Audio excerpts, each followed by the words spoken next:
At this point, Rocket League is a game that most console and PC gamers have at least heard about by now. It's a weird, crazy combination of RC cars with a game of soccer. It sounds incredibly weird, and by all means it is, yet it's insanely entertaining. Let's see how the Switch version of this game stacks up.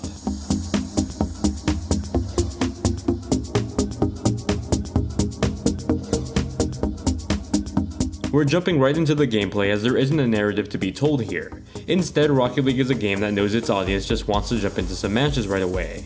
It's a game that can be played for hours on end or in a pick up and play fashion. That combination of play makes it sound like a good fit for Nintendo's new on-the-go or at-home game console, and I'm happy to say it is actually a good fit. If you played Rocket League on PS4, Xbox One or PC before, you'll find the very same experience in game in here.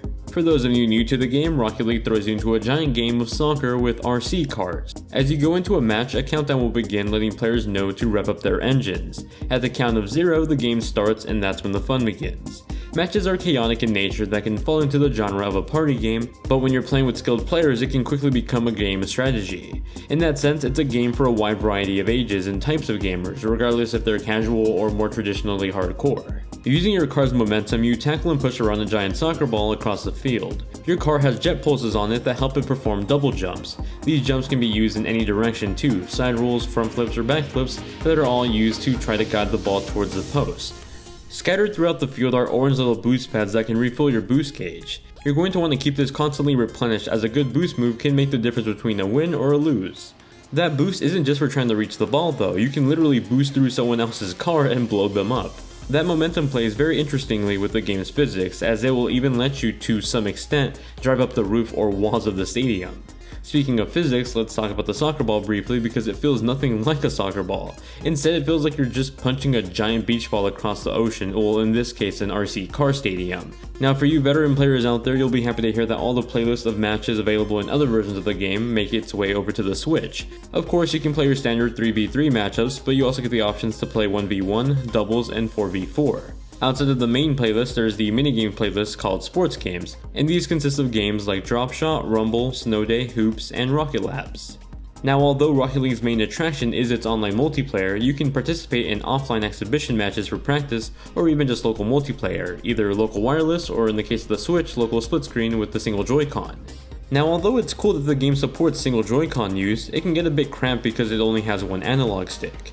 It's usable for something like a quick train or Uber session where you have no other options for a second controller, but it also starts to feel like a bit of a novelty thing.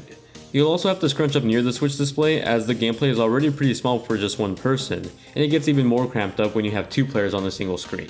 Now speaking of the controls, I was surprised to see that the controls work pretty well in the Nintendo Switch version of Rocket League. I expected the lack of analog triggers to be a bit weird, but I was pretty much playing Rocket League like usual right away. Whether I was playing in handheld mode or with the Pro Controller in dock mode, Rocket League felt right at home. There's some pretty good use out of HD Rumble too, although rather than it being focused on revving up the car engine, it's focused more on the impact, so things like hitting the ball or crashing into other cars. Now much like the other platforms, the Nintendo Switch version gets some exclusive content to it. The unlockables consist of Nintendo themed vehicles such as a Mario and Luigi car and then a Samus ship. They're neat little additions to this version of Rocket League that add a bit of Nintendo flair to the game, and I'm sure they'll make a couple of Nintendo fans chuckle. Lastly, something that ties this version of the game with other versions of the game is the crossplay multiplayer. Not only can Switch owners play with other Switch owners, but they can also play with other people playing Rocket League on Xbox One and PC. Sorry PS4.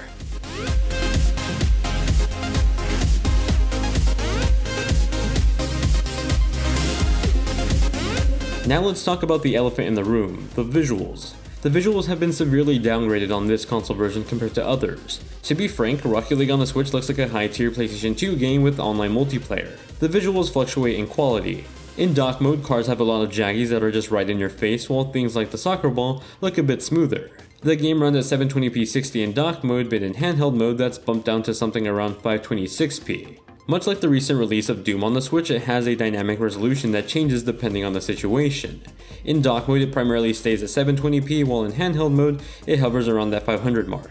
It'll definitely be jarring at first, especially if you played Rocket League before, but as you play the game and notice that outside of the resolution you're playing a full-fledged game with a mostly solid 60 frames per second, I think you'll stop to care about it so much, at least I did. With Nintendo Switch specific ports, I never expect to have PS4 level graphics on the go. I do expect to have the same gameplay experience though, just in a less pretty format.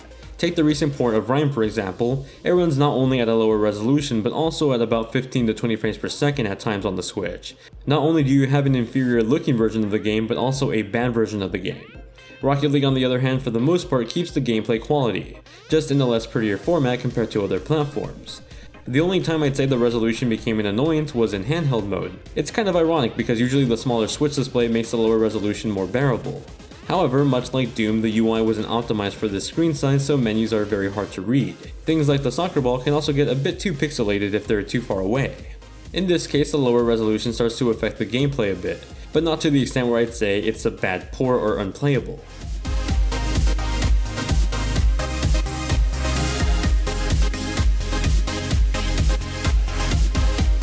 If you enjoyed the music in Rocket League before, you'll enjoy it just as much here. It's the same tracklist consisting of mostly Hollywood principal. They're very electric songs that have that sense of dance to them. They give off very upbeat vibes that play nicely with long sessions of Rocket League.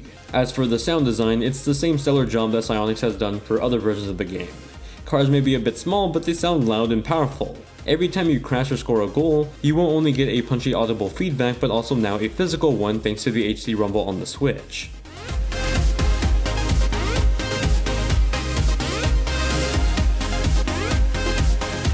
Ultimately, Rocket League on the Switch is very much portable Rocket League. Of course, it's not perfect, the game has some drawbacks primarily brought upon the hardware of the system.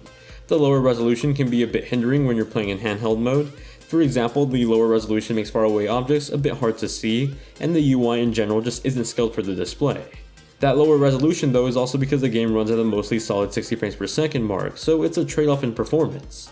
With all that said, at the end of the day, the gameplay is still solid. Whether you're playing this in dock or in handheld mode, you're still playing a full-fledged copy of Rocket League with all the content that the other versions of the game has. Not to mention even crossplay between Xbox One, PC, and the Switch. If you're eager to take Rocket League on the go and don't mind the lower resolution, I think it's completely worth picking up on the Switch. Of course, it can be a little bit better in terms of performance, but I think it's a decent enough port to recommend to both veteran players and new players alike. That does it for my review of Rocket League for the Nintendo Switch. If you have any questions about the game, feel free to ask me in the comment section down below. Thank you all very much for watching, hope you guys have a great day, and see you all in the next one.